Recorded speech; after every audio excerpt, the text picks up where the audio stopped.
No German soldiers in this war. That is our red line. We will not allow you or anyone else to drag our children into a foreign war. Defeat is inevitable.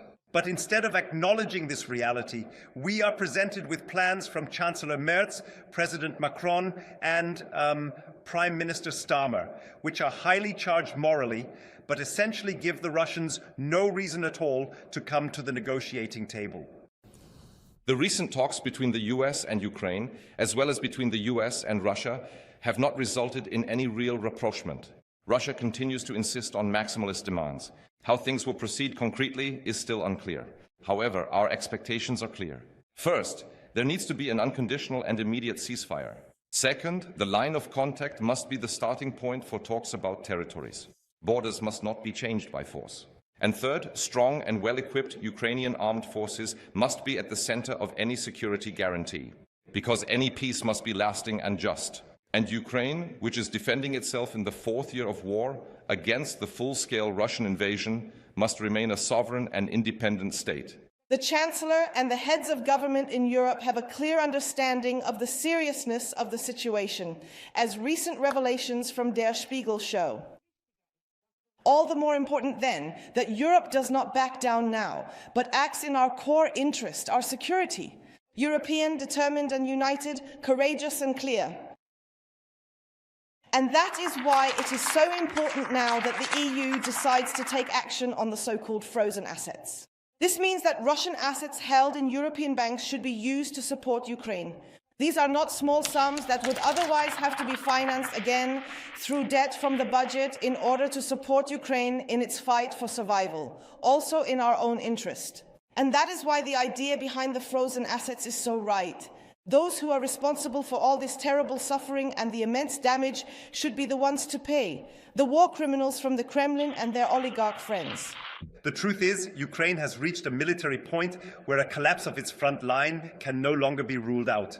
This is despite billions in aid, despite weapons deliveries from Germany and Europe. The reality is that this war cannot be won by money and material alone.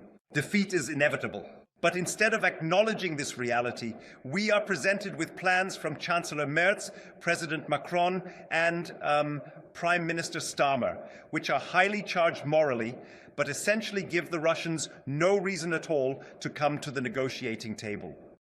These plans are unrealistic because they do not offer Russia anything it could not achieve through further warfare anyway. Moscow will certainly not agree to this peace plan if its own war aims are completely ignored. This is a misjudgment of the situation they are facing here. We also need to talk about the internal situation in Ukraine. President Zelensky, under the pressure of corruption and embezzlement, is losing more and more staff. This is not only a sign of political weakness, but also an issue that will need to be thoroughly addressed after the war. Because Ukraine cannot win militarily, a negotiated peace is necessary. Such a peace cannot be a just peace. The chance for a just peace has already been squandered here, namely during the Minsk negotiations, when, as former Chancellor Merkel said, it was only about buying time to arm Ukraine militarily, and another chance was missed during the talks in Istanbul in 2022. A negotiated peace must bring an end to the war, an end to the dying, and an end to the enormous burdens on the financially involved countries of Europe, above all Germany.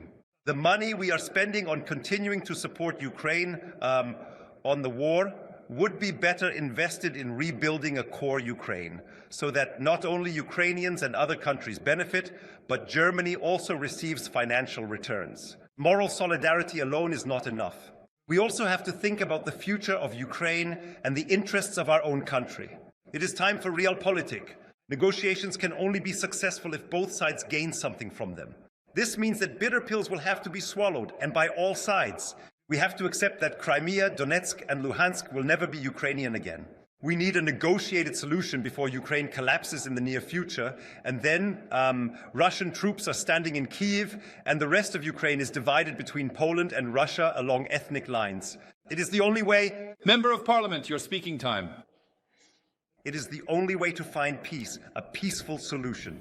The situation in Ukraine is terrible, so terrible that it is an inherent human need to immediately support any plan that promises peace. That is absolutely human and understandable. But it would be a fatal mistake out of this desperation to support a so-called peace plan that would be nothing more than a dictate from Moscow. The plan?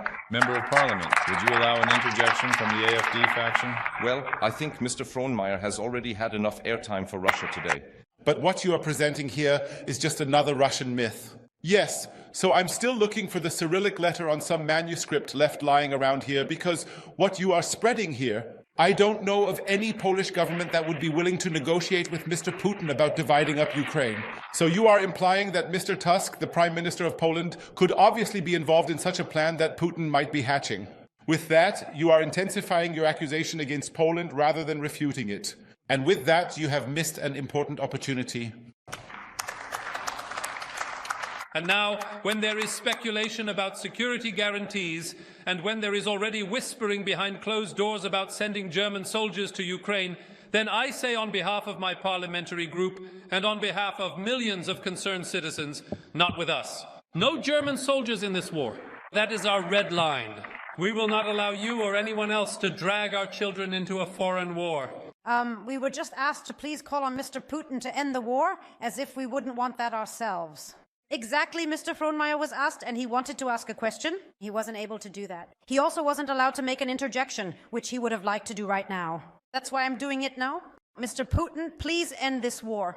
Do you agree with this statement? Yes, yes. Mr. Frohnmayer agrees with that. He too calls on Mr. Putin to end this war. What we are criticizing here is the lack of realism on your side. This constant shouting that Mr. Putin just needs to stop. You're right. You're right. Everything you say is true. If he were to stop, the war would be over. The problem is, at the moment, he obviously isn't stopping. And the question is, how do we achieve peace nonetheless?